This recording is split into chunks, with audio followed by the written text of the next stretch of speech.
Shalom, perkenalkan nama saya Benediktus Mardianus Manoso dengan NIM 250101012, Prodi Pendidikan Agama Kristen kelas A semester 2. Baik, pada saat ini saya akan membuat video untuk memenuhi tugas UAS mata kuliah sejarah gereja dengan dosen pengampu NER Dr. Mardema Wikire MTH dengan pembahasan yaitu Gereja Purba 1, Bapa Gereja, dan formulasi doktrin awal.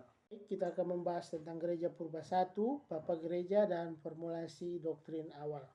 Kita mulai dari latar belakang. Gereja Purba yaitu pada abad pertama sampai ke-5 Masehi adalah periode ketika komunitas Kristen berkembang dari gerakan kecil di Yudea menjadi agama yang terstruktur dan diakui secara imperium. Pada masa inilah para Bapak Gereja merumuskan doktrin-doktrin inti termasuk kristologi dan pneumatologi, membangun tata tertib gerejawi dan merespon tekanan sosial politik Romawi. Proses ini menghasilkan apa yang kemudian disebut ortodoksi. Ajarannya diterima sebagai norma iman Kristen. Pemikiran para Bapak Gereja. Yang pertama, Bapak Gereja Apostolik, yaitu pada akhir abad pertama sampai awal abad kedua. Bapak Gereja Apostolik adalah para pemimpin dan penulis yang hidup sesaman dengan para rasul atau langsung belajar dari mereka.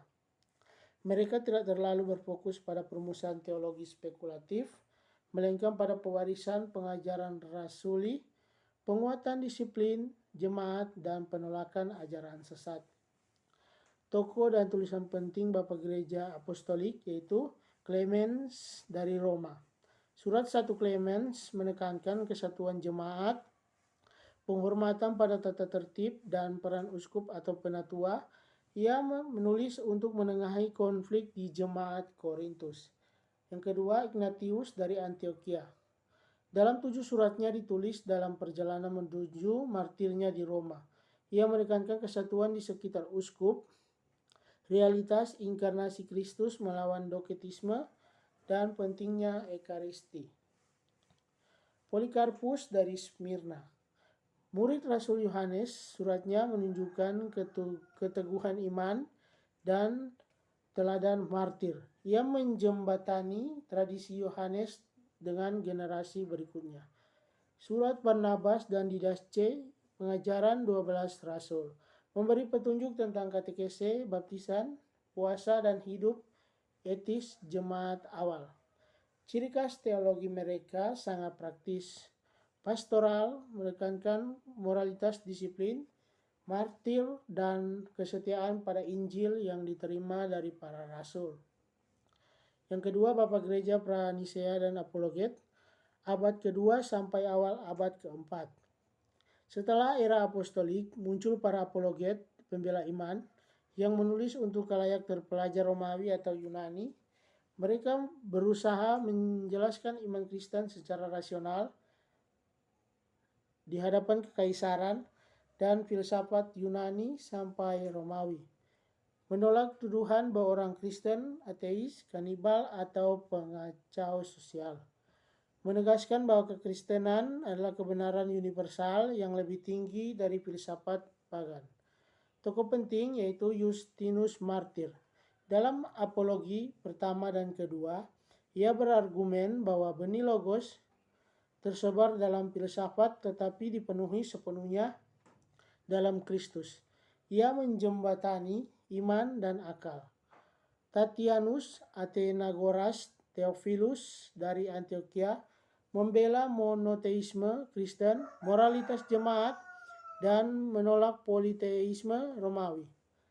Irenaeus dari Lyon melawan gnostisisme dalam Adversus Haereses.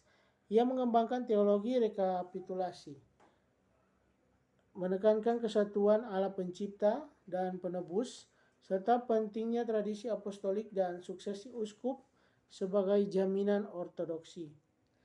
Tertullianus itu membela iman dengan tajam, memperkenalkan istilah Trinitas dalam bahasa Latin, dan menekankan bahwa darah para martir adalah benih gereja.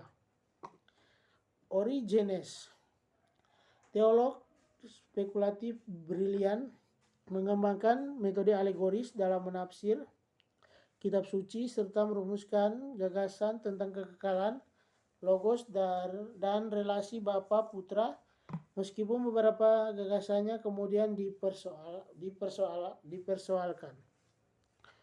Para apologet dan teolog pranisea inilah yang mulai merumuskan doktrin-doktrin inti keilahian Kristus, relasi Bapa, Putra, Roh Kudus, kanon, kitab suci, dan norma iman atau aturan kepercayaan. Pada abad pertama, jemaat dipimpin oleh rasul, nabi, pengajar, dan penatua atau uskup yang muncul secara lokal. Menjelang akhir abad pertama dan sampai kedua, pola tiga jabatan semakin jelas. Uskup, penatua, dan diaken. Ignatius dari Antioquia sangat menekankan bahwa setiap jemaat harus bersatu di sekitar satu uskup. Suksesi apostolik dari rasul ke uskup menjadi jaminan ortodoksi melawan ajaran sesat. Irenaeus menggunakan daftar uskup Roma dari Petrus hingga Eleuterus untuk menunjukkan kesinambungan ajaran. Pembentukan tata ibadah dan disiplin. Pola ibadah semakin teratur, pembacaan kitab suci, khotbah, doa perjamuan kudus, pembaptisan, dan puasa. Katekumenat, yaitu proses pembinaan calon baptis, dikembangkan terutama menjelang abad ke-3 sampai ke-4 untuk memastikan pemahaman iman sebelum baptisan. Disiplin gerejawi termasuk ekskomunikasi untuk dosa berat dipertahankan, tetapi muncul pada perdebatan tentang rekonsiliasi orang yang menyangkal iman saat penganiayaan. Konsili dan kanon. Konsili lokal misalnya Afrika, Asia Kecil mulai diadakan untuk membahas masalah doktrin dan disiplin. Menjelang abad ke-4 muncul kanon kitab suci yang semakin disepakati, Injil 4, surat-surat Paulus, dan lain-lain. Meskipun beberapa kitab masih diperdebatkan hingga abad ke-4. Pengakuan iman atau credo mulai dirumuskan, misalnya credo Roma kuno dan kemudian credo Nicea yaitu 325. Institusionalisasi ini bukan sekedar birokratisasi, tetapi upaya gereja untuk menjaga kesatuan, melindungi ajaran benar, dan bertahan dalam tekanan. Perdebatan kristologi dan pneumatologi awal. Kristologi yaitu siapa Yesus. Kristologi adalah doktrin tentang pribadi dan hakikat Kristus. Gerejawi awal bergumul dengan pernyataan, apakah Yesus benar-benar Allah, benar-benar manusia, dan bagaimana relasinya dengan Bapa. Tantangan awal yaitu doketisme atau gnostik mengajar bahwa Yesus hanya tampak manusia, tubuhnya ilusi, dan ditentang keras oleh Ignatius dan Yohanes.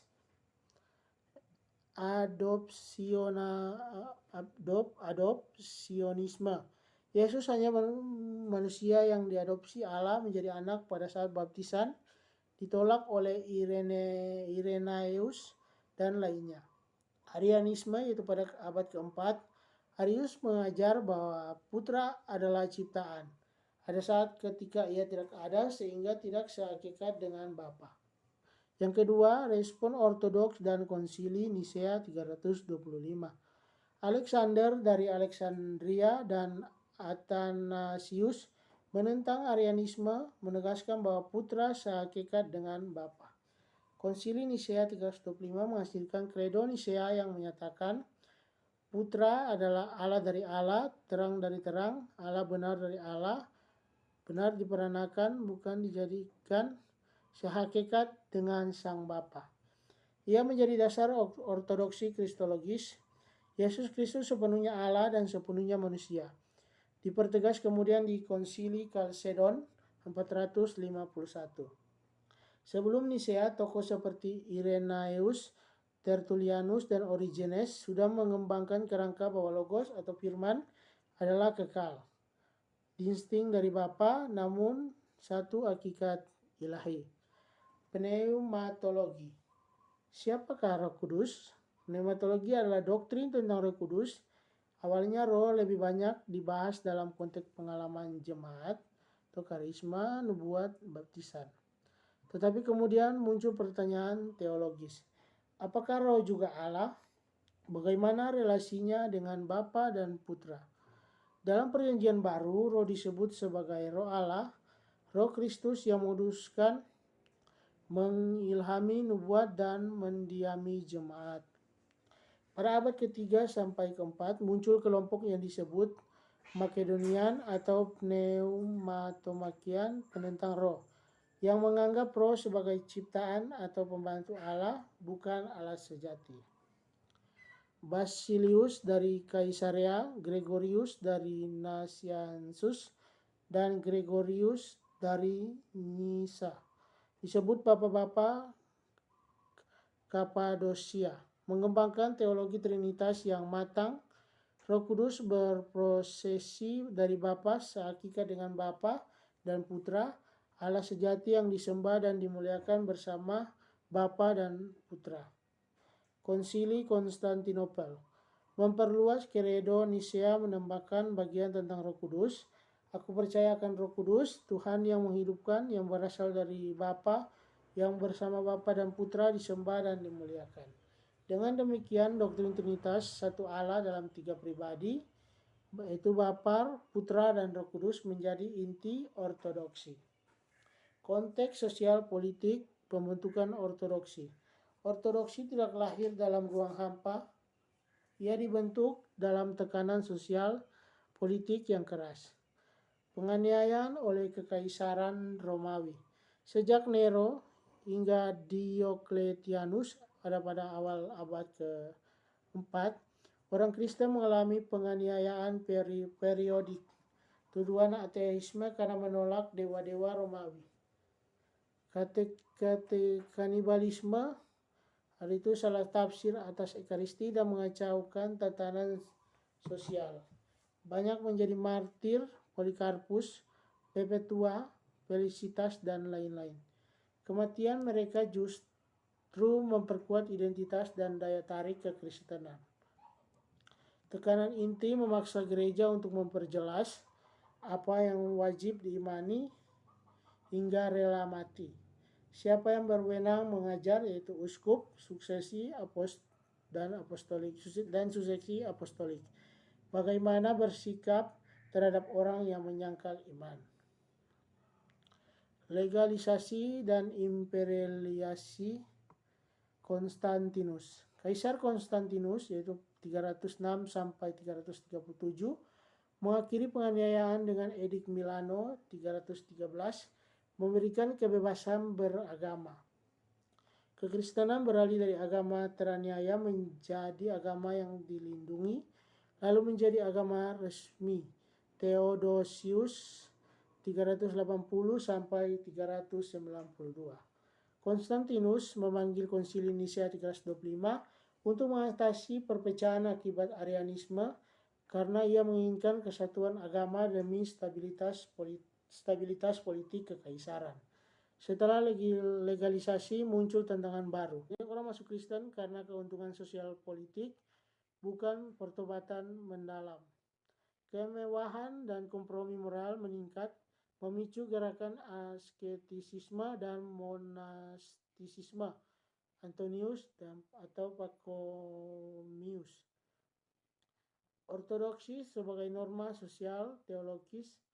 Ortodoksi bukan hanya soal kebenaran abstrak, tetapi juga alat untuk menjaga kesatuan gereja di seluruh kekaisaran, menandai batas-batas komunitas, siapa yang termasuk, siapa yang dianggap sesat.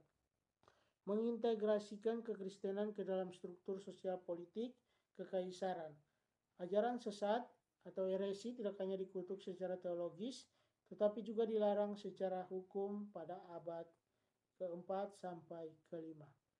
Demikianlah pembahasan tentang Gereja Purba I. Sekian dan terima kasih.